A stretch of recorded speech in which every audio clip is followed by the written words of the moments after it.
Hi hello welcome to the view. నేను రూపా ఇందుకూరి. తొలకరి అది ఇలా రాగానే చిరుజల్లులతో మనం మది మురిసిపోవడమే కాదు, కొత్త చిగురు కనిపిస్తోంది. అప్పటి వరకు మనం రోజు చూసే పరిసరాలే మనకు చాలా కొత్తగా అందంగా కనిపిస్తాయి. యాక్చువల్గా ఏంటి సీరియస్ టాపిక్ డిస్కస్ చేశారనుకుంటే పొయిటిక్గా మాట్లాడుతున్నానని అనుకుంటున్నారా? యాక్చువల్లీ నేను మాట్లాడుతుంది ఏపీ డెవలప్మెంట్ గురించి అన్న థాట్ రాగానే ఈ పదాలు అలా వచ్చేసాయంతే. నిజంగానే ఏపీలో గవర్నమెంట్ మారినప్పటి నుంచి డెవలప్మెంట్పై పాజిటివ్ ట్రెండ్స్ కనిపిస్తున్నాయి. మళ్ళీ కంపెనీల ఏర్పాటు గురించి రోజు వింటున్నాం. ఏపీ పేరు నేషనల్ వైడ్గా బిజినెస్ సర్కిల్స్లో నానుతోంది. స్టేట్ వైడ్గా మళ్ళీ రియల్ భూమి పెరిగింది. ఇలా పైన కాకుండా కొంచెం డీప్గా డిస్కస్ చేద్దాం. First, capital city. AP capital పేరేంటి? మొన్నటి వరకు ఈ క్వశ్చన్కు ఆన్సర్ చాలా తికమకగా ఉండేది. కానీ ఇప్పుడు ఆ కన్ఫ్యూజన్ లేదు.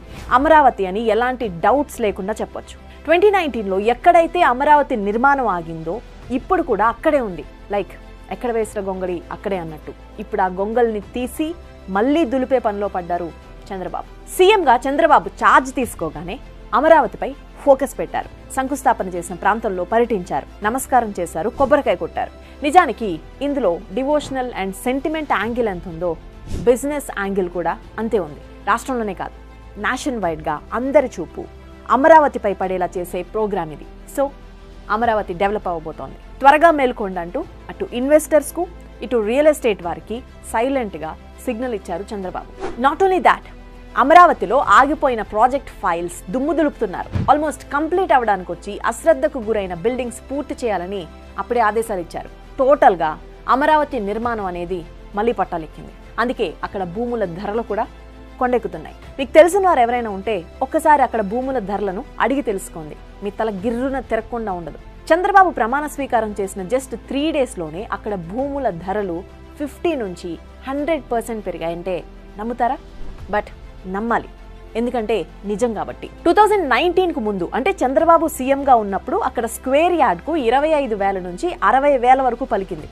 బట్ 2019 తర్వాత అంటే వైసీపీ గవర్నమెంట్ వచ్చాక అది కాస్త 9,000 నుంచి 18,000కు పడిపోయింది. బట్ ఇప్పుడు మళ్ళీ 30,000 నుంచి 60,000 పలుకుతోంది.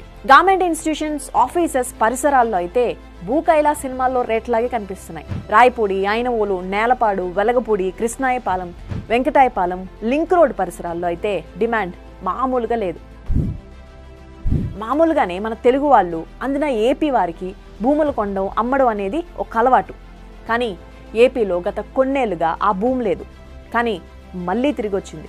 ఇప్పుడు రాజధాని రైతులు చెప్పేది ఏంటంటే భూములు కొనడానికి హైదరాబాద్ నుండి చాలా మంది వచ్చి ఇంట్రెస్ట్ చూపిస్తున్నారని.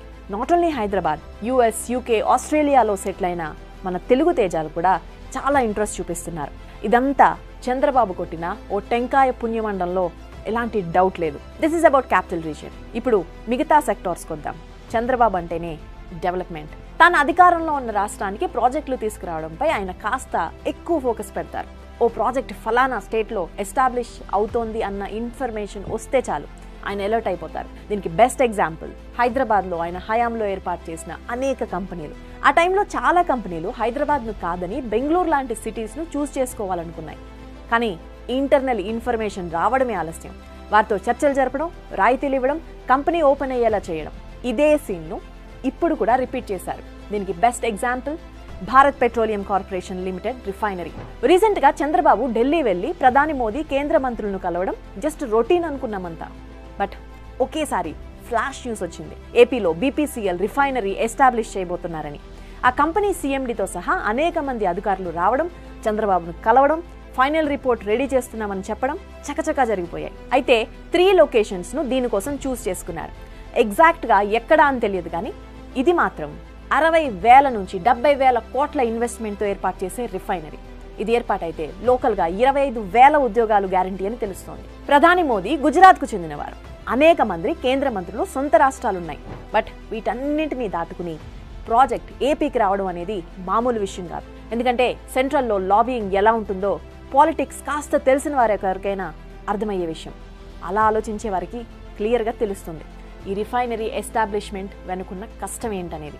నాట్ ఓన్లీ బీపీసీఎల్, వియత్నాంకు చెందిన విన్ఫాస్ట్, జపాన్కు చెందిన మరికొన్ని కంపెనీలతో కూడా చర్చలు జరుగుతున్నాయి. వీటన్నిటి వెనుకున్న టార్గెట్ ఒక్కటే, ఏపీ వైపు అందరి చూపు తిప్పాలి, ఇన్వెస్ట్మెంట్స్ తీసుకురావాలి. ఇప్పుడు అదే పనిలో ఉన్నారు చంద్రబాబు.